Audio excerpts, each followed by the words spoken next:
Hello, I think we are now live on YouTube.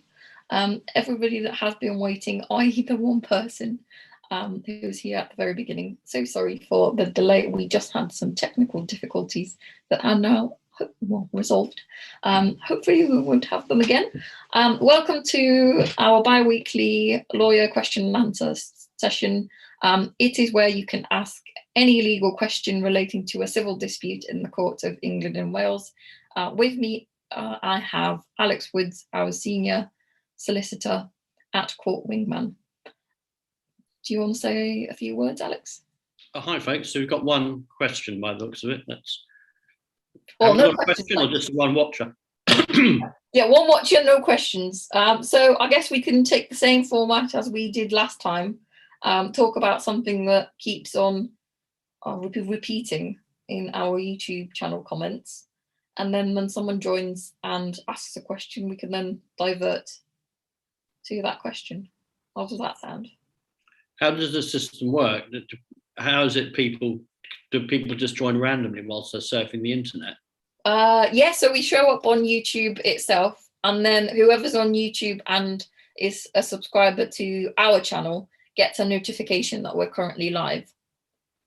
So a lot of people join that way. But before that happens, we do have a few questions on the YouTube channel itself. Yeah, that's an idea. Or from last week. We actually had, so from our last session, we had a lot of comments under that session asking questions. So I suppose we can answer those and then link them. Do the YouTube comments. Exactly.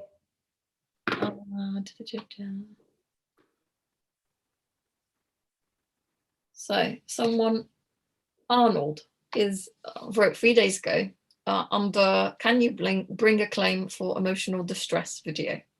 And he said, "I understand that with defamation, the onus is on the defendant to prove a statement they've made is true, rather than the claimant having to prove it's false. But what about intentionally causing emotional distress? If someone sends you a letter making various claims about you, which you believe are false, and which cause you a lot of distress, and that letter was only sent to you, so it is in defamation, do you have to prove that those claims are false, or is it up to the sender of the letter to prove they're true?"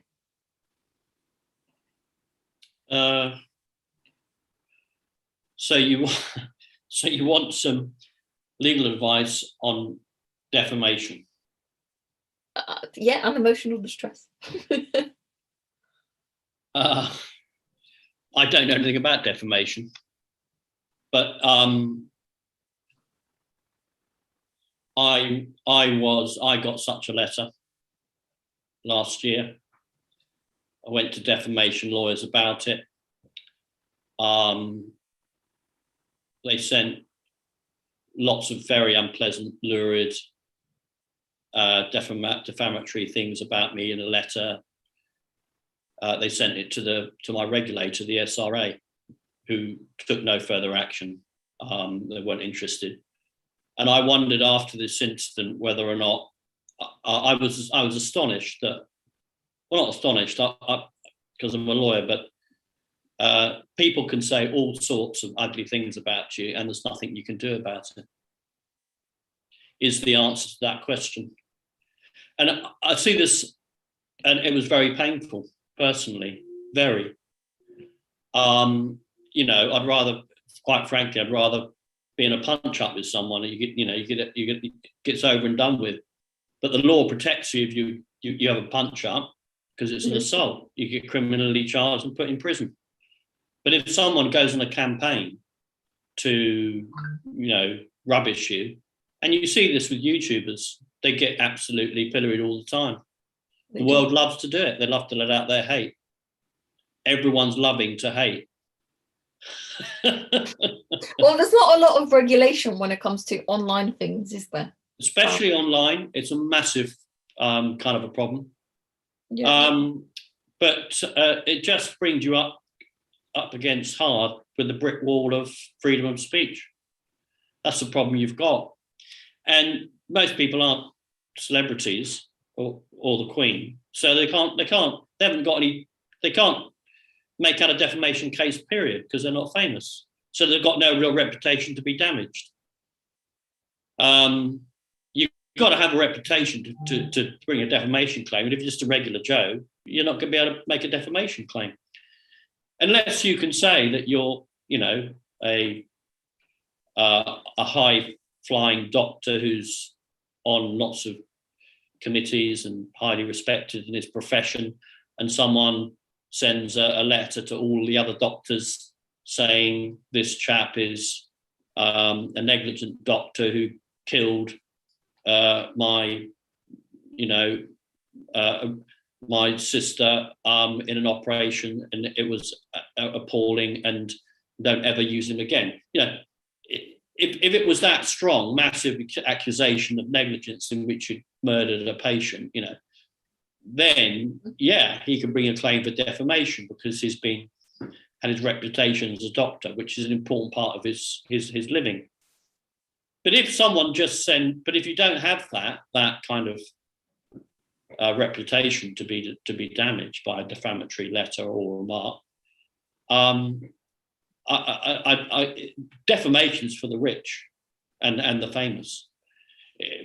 It's not really for us regular folk. And people can say quite a wide range of things, and they can call it fair opinion. So people can express an opinion about the Duchess of what's her name? What? Duchess of what? Sorry, what is she? Meghan Markle, you mean? Meghan Markle. They can say some stuff about her and hide behind the defence of fair opinion. I can't remember whether or not it's the defendant in defamation proceedings who has to prove that the statement they're making is factual, or whether it's the claimant. I think it's probably the defendant, but don't quote me on that. You could Google it in 2 seconds. In fact, you could have a little Google while you're trying there if you want, Kinga. Just have a little Google. This is a very good way of getting a handle on the area of law in which you're concerned. Just Google, and you'll find a barrister's chambers, a respected barrister's chambers will have written an article about it. And so that therefore you can kind of trust it, providing it's up to date, and that gives you a starting point. But that's the best way. The claimant must prove that the defamatory statement refers to him or her. And there I think that the defendant has a series of defences, one of which is it's a factually accurate statement. And I don't know if the burden is on him to prove that it is factually accurate. So have a little look at that whilst I'm waffling on. But there is another defence, which is it's just a fair opinion. So you might say that Meghan Markle is, a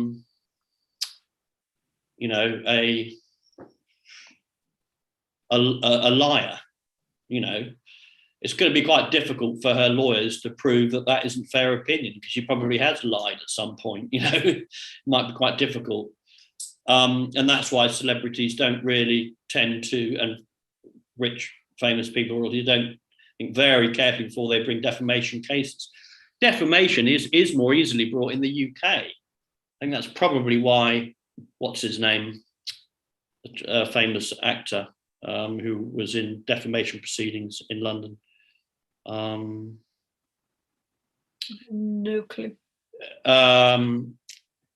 He's in a lot of those films with Helena Bonham Carter. Anyway, his name will come to me, but he lost his defamation case, unfortunately. So even with a high-powered battery of lawyers behind him, he couldn't disprove the allegations that were made. Anyway, to come back to this point about where you've got a nasty letter, or people like very quickly label something as harassment. But harassment isn't just sending you nasty emails. It's got to be a sustained series of harassment. But you just are going to, and then the other problem is the practicalities of what you do about it. You know, are you going to bring a defamation case as a litigant in person? I don't think so. You're never going to be absolutely at sea. I think there's a specific pre-action protocol you have to follow in defamation claims, which you will definitely not be able to master as a litigant in person, if I'm honest. Well, so you're not, you know, even if you could say that you could prove that it was defamatory or libelous, slanderous, or malicious falsehood, you've got the problem of actually bringing the claim, because it's going to cost you, you know, it's going to cost you a large amount of money. So I'm afraid that there's a lot of it out there, but there's nothing much that you can do about it if someone basically rubbishes you. There are certainly a lot of elements that need to be satisfied by the claimant when bringing a defamation claim. It is the following, and generally all of them have to be satisfied. So the first one is publication to someone other than the person who brought the case, of a false statement, of fact rather than opinion, that injures the reputation of the person being defamed, i.e. the claimant, and is not privileged. And obviously there's a burden of proof. And who is the burden on to prove, for example, it's the claimant? Is it? Look, guys, whoever's listening to this, don't be listening to us on defamation law. But look, you can find out pretty quickly articles. What are you actually looking at, Kinga? I'm looking at an article from alllaw.com. Old Law? Alllaw.com, written by Amir Tikriti. Are you one of barristers' chambers? No, it's more of a directory for lawyers. You've got to be careful. So it's best to find when you Google something. Now let's say let's just take emotional distress. Well, I've done a video about it. You'll know what my views about it are. But can you claim for emotional distress? You're probably bound to find a solicitor. allanlaw.com, emotional distress and personal injury. Find a lawyer. You've got to be careful, because you might come up with a claims management company telling you what the position is, which is not quite as reliable. What you really want to find is a law firm who's written an article about it. moyerhanlaw.com, how compensation and emotional distress cases is claimed. The Moyerhan law firm.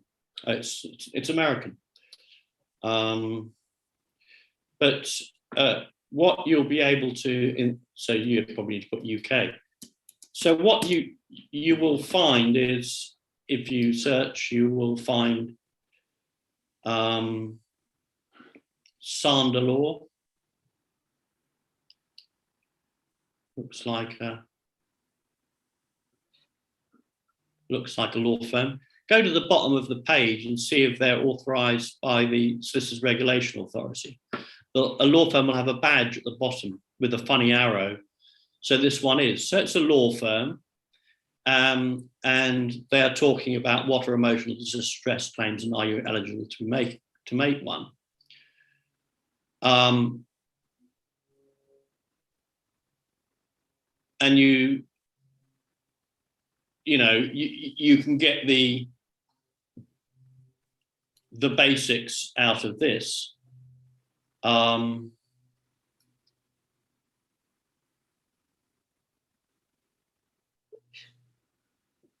You're kind of opening a Pandora box there with that topic.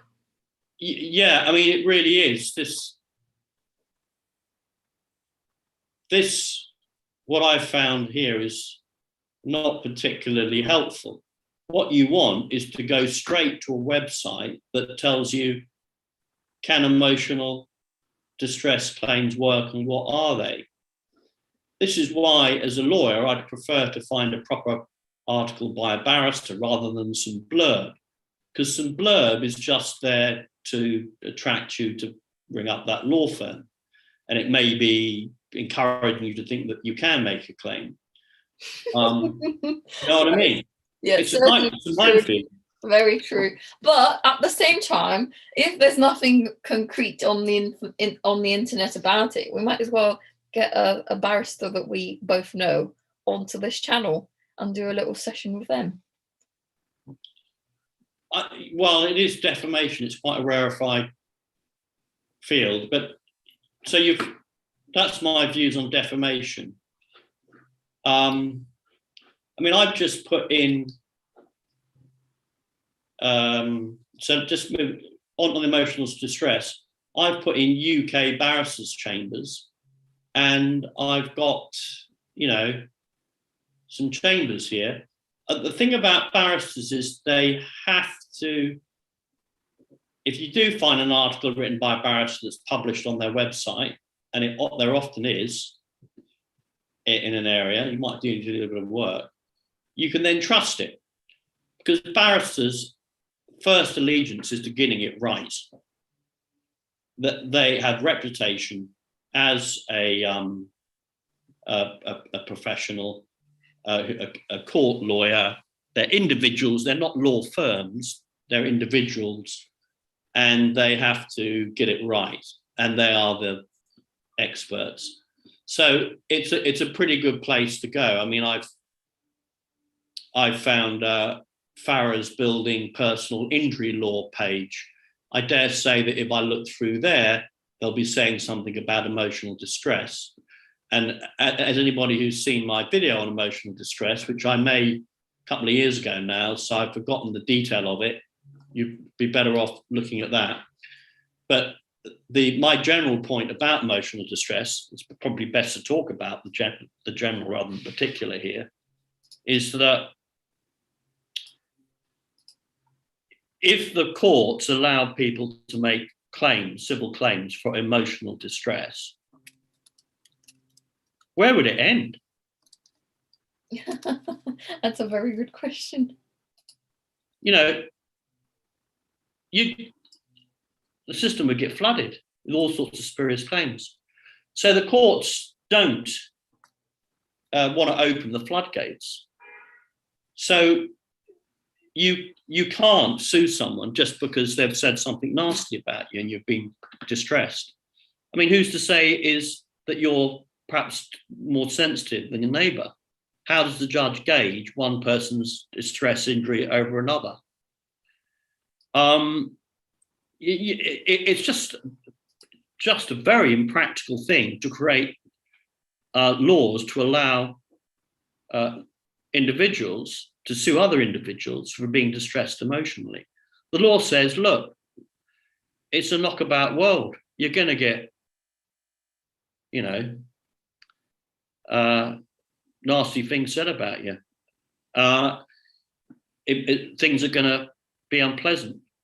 But unless someone sort of, you know, kidnap you and put you in a cellar for 2 days and then you've got emotional distress, well, you know, you're really, and I get, it's funny how the emotional distress video has got so many hits.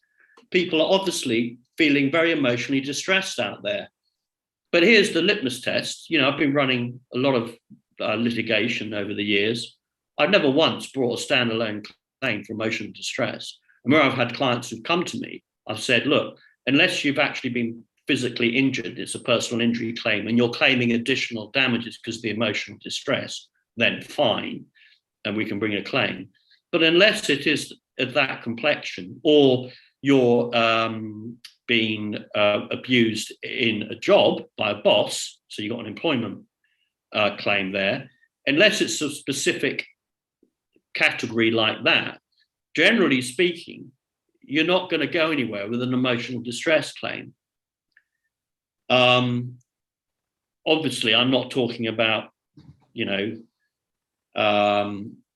serious levels of harassment or threats that bordering on criminal or are criminal. I'm talking about those claims that where there isn't a criminal offence. I mean, if someone's committed a criminal offence and caused you emotional distress, we might be having a different conversation, but we're not. Mm. And you certainly can't. I see people load into their particulars of claim, like my neighbour drove his tractor into my greenhouse and it caused me a lot of distress and I couldn't sleep for 5 nights. And they think that that's going to somehow increase the value of the claim. No, you know, It's just buffer. it's just the way that's just life. You know, don't wrap yourself up in cotton wool. You've got to deal with it. The courts are only interested in, the courts aren't going to, you know, come and start making payouts of money who've been upset. It would just, it's not a good direction for society to go in. Everyone's suing each other for being distressed. But, you know, if on the other hand, someone knocked their tractor into your bedroom, you know, and you had to sleep in the, you lived in a caravan and it was, you know, freezing cold, it was the middle of winter and you spent sleepless nights, and then you can see how there's a reason why you might include in your particulars of claim, I want the court to award a sum for distress and inconvenience, and the courts can do that. You know, it might not be much, but it might, but they would slap an amount of money on top. I don't know why £500 comes to mind, but you know, I've seen people sort of claim £500 for distress and inconvenience, and a lawyer might bolt that onto particulars of claim. But you know, if you've just lost sleepless nights because of a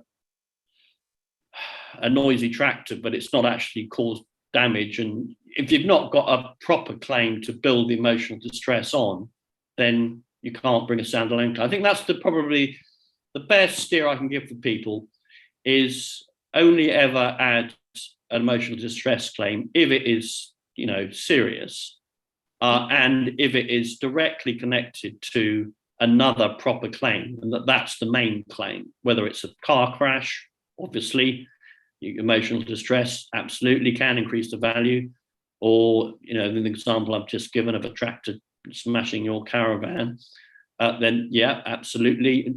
But, you know, you'd be better off adding into your claim extra damages for having to stay in a hotel for 2 weeks. That would be the bigger amount of money to bring against the person who'd done that to your caravan. Well, on the topic of bringing claims, Rebecca is taking a company to a small claim court for breach of contract. The date is already set. She has prepared all her documents and paperwork. And her question is, do I send a copy off to the defendant? If so, when? And also, will the court be in touch again to confirm the date and request the paperwork? Can you read that again? I don't quite follow it. Okay, there's 2 questions. Does she have to send a copy of her documents and paperwork to the defendant since the date has already been set for court? And if so, when? I don't know. It sounds as if she's issued a claim. Would that be right? Yeah, and the date is set for 30th of June. And so she's got all her documents, all the paperwork. A date for what? The hearing. The trial? Yeah, I presume. And sounds like a small claim. Yeah. And her question is, does she have to send off a copy of all her documents and paperwork to the defendant? And if so, when is she supposed to do that? Yeah, I mean, that's a good question, because I see litigants in person falling foul of this a lot. You should always copy your opponent in on whatever you send to the court. It's the first thing to say. Even where the court is meant to send it to your opponent, serve it on your opponent. Because the courts get it wrong, unfortunately, quite a lot, because they're overstretched. So it's best to be belt and braces and make sure everybody knows what your claim is or your defence is. So you send it to your opponent. I think people think that they will try and trip up their opponent if they don't send them a document. That's what's going on. Think, the court's meant to do it, or I'll try and trick them, and they'll have breached a court deadline. Unfortunately, it doesn't work like that. What happens is it comes to the front of the judge. The judge goes, Mr. Claimant, or Mr. Defendant, rather. Sorry, Your Honour, I didn't get the particulars of claim until yesterday. Why not? Well, I think the court is very slow. And the judge will say to the claimant, did you send a copy? And the claimant will go, well, no, do I have to? And the judge might say, well, it might have helped, because then I wouldn't have a waste of my time here, because I've now got to make an order that I've now got to sort out the problem. Whereas if you'd sent it to your opponent, this hour in court wouldn't have been wasted. So you risk annoying the judge, which is not a good start. Yeah, it's common sense, isn't it? It is. It's just common sense.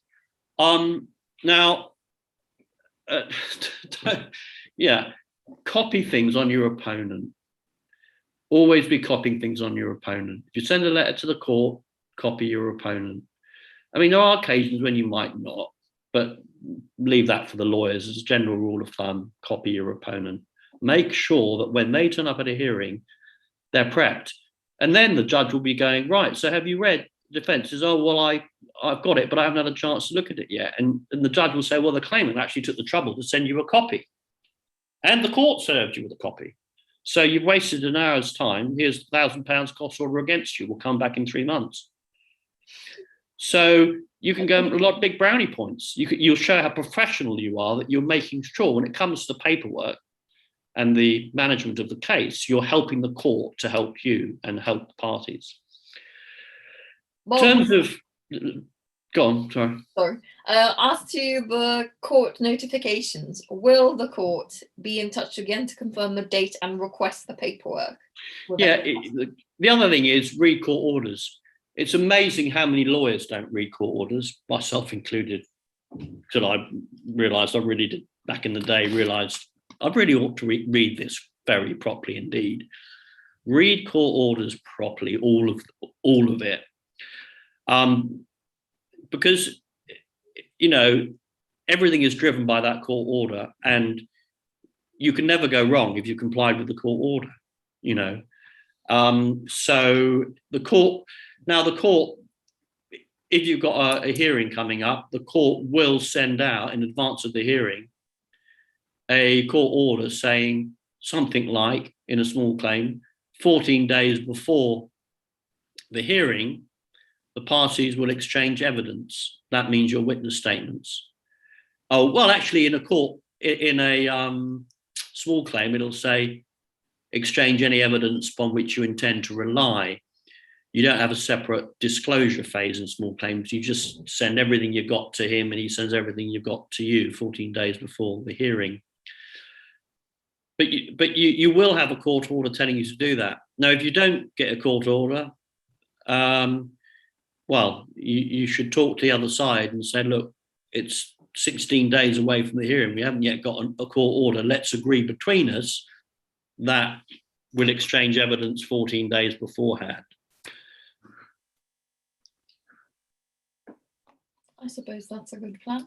And if you go into CPR rules, it probably will, it'll tell you the protocols, and it will probably almost certainly say 14 days before the hearing, the parties will exchange evidence upon which they intend to rely. Do it on the same day. And you have to talk to your opponent and say, you're ready to exchange documents? I'm ready to exchange mine. Let's do it today. So that your opponent can't see your evidence and then prepare his and send his after yours, and get an advantage. Do it on the same day. That's good advice. Another question is from Kirk. Is it possible to sue the NHS or a nurse for harassment? I'm not even interested in money. I simply want them to stop harassing me. They lied about me to the police multiple times and fabricated child protection concerns. I rang the police this evening and asked them for an appointment to clear my name over false accusations to provide evidence, and I have bizarrely been turned down. What is your take on suing the NHS or professionals? I mean, haven't they got enough problems in their lives at the NHS? You know, if without everybody trying to sue them, I mean, if they've done something serious to you, like giving you the wrong medicine and you've been ill for 2 weeks, absolutely. But just being with a stroppy, annoying NHS nurse who's making your life really annoying, it's common sense again. Are you really going to go around the houses suing them for what? It's not criminal harassment, it's just an annoying person. We all have to deal with annoying persons. I was speaking to a client the other week about who's got really annoyed with the banks. They're so infuriating. You know, they're trained to say lots of positive things. Don't worry, Mr. Smith, we will credit your account by £150 for the mistake that we've made. And then they don't do it. And then you have to spend an hour on the phone a week later. Oh, we're terribly sorry. It's, you know, would you like to make a formal complaint? No, I don't want to make a formal complaint. I just want you to sort the problem out. Oh, well, we need to make it a formal complaint. And you get so frustrated, worked up. I had a client like this. And it is enough to make you want to sue everybody, you know. You want to somehow get through to the bank. But I'm afraid, you know, pick your battles in life. It really isn't. Unless it's a large amount of money, unless their mistake has caused you to lose a lot of money. So you mentioned fabricated child protection concerns. So I imagine it would have been rather serious for his and his children relationship, if it's to do with police. Well, everyone phones the police when they get annoyed, don't they? Well, a lot of people do. I haven't seen anything in this claim that seems like it's any serious person. Is it led to serious person? Has it led to physical injury, or has it led to loss of money, substantial amount of money? That's if our viewer can indicate to us what the answers to those two questions are, then it's obviously something you can talk about. But if it's just had your life made a bit miserable by an annoying nurse, all you can do is write a letter of complaint, and the NHS will have a complaints procedure, and perhaps they'll look at it eventually, and then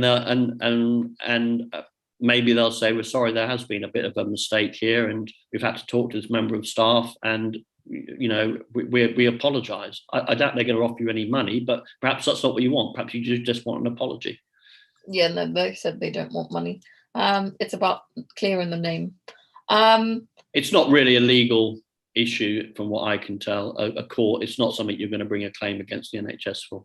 Is there a medical ombudsman? Because they usually deal with cases like that when there's no financial loss as such, or physical, but there has been serious implications. Good question. Who do you appeal to if the hospital's own internal complaints procedure rejects your complaint? Let's Google it. I imagine there's some kind of help board or an ombudsman. Let's Google. There is for lawyers and most other professionals. Yeah. Financial services, there's an ombudsman for that. Legal. There is for banks, there is for lawyers, there's probably one for accountants. Oh, there is. The Parliamentary and Health Service Ombudsman. NH Hospital Complaints. Citizens Advice gives some advice on this.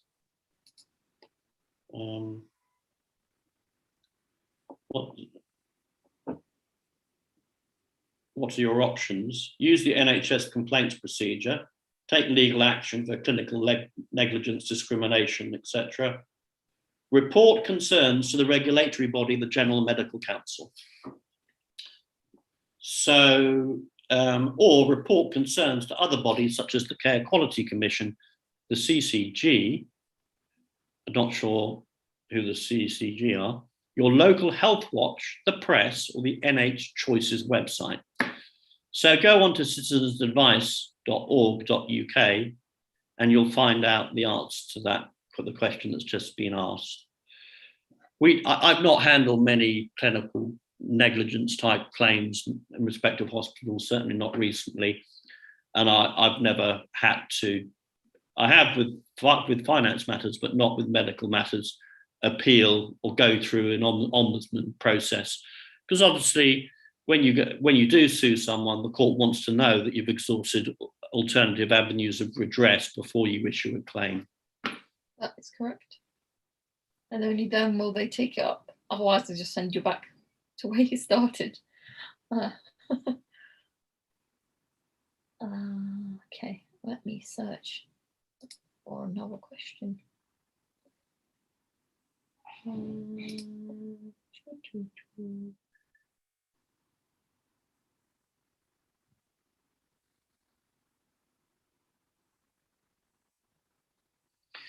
It doesn't seem as a, like an ombudsman, but I guess with hospitals, they've got their own, they're kind of almost got their own internal ombudsman, haven't they? And then if you don't like the decision, you'd have to either go to court or report concerns to the General Medical Council.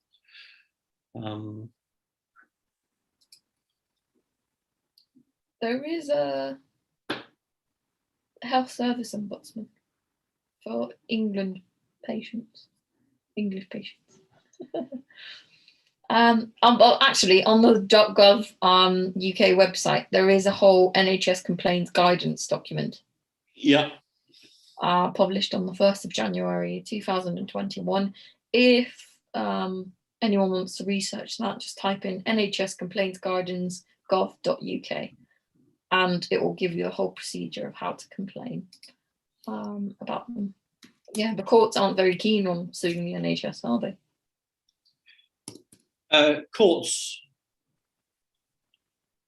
yeah.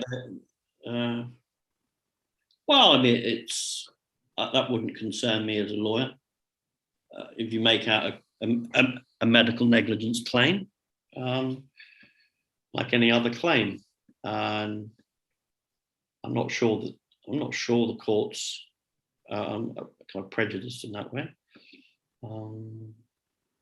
It's true, though. I mean, I there's some truth in that, though. I mean, I have a case against charity, and the barrister did make the point that the fact that they're a charity does make the claim that little bit harder. Public interest argument, isn't it? Yeah, I mean, it's not like a judge is going to tell you that it has influenced the decision, but it might. So just to go back to this earlier question that lady asked about, should I send documents to my opponent and so on and so forth, and she's got a hearing date. If you just Google CPR, the small claims tract, you'll come up with part 27. And, if you're quoting the CPR rules at the court, you can't really go wrong if something, so you'll see that there's 27.4 sets out the procedure. Let's say the court hasn't sent you a court order, so you don't quite know what to do, or it's got lost in the post. 27.4 lays out what the court will do. Give standard directions, date for a preliminary hearing, give the parties at least 21 days notice of the date fixed for the final hearing. And if you go down, it will, just looking for the bit where it tells you that you'll have to exchange evidence 14 days before.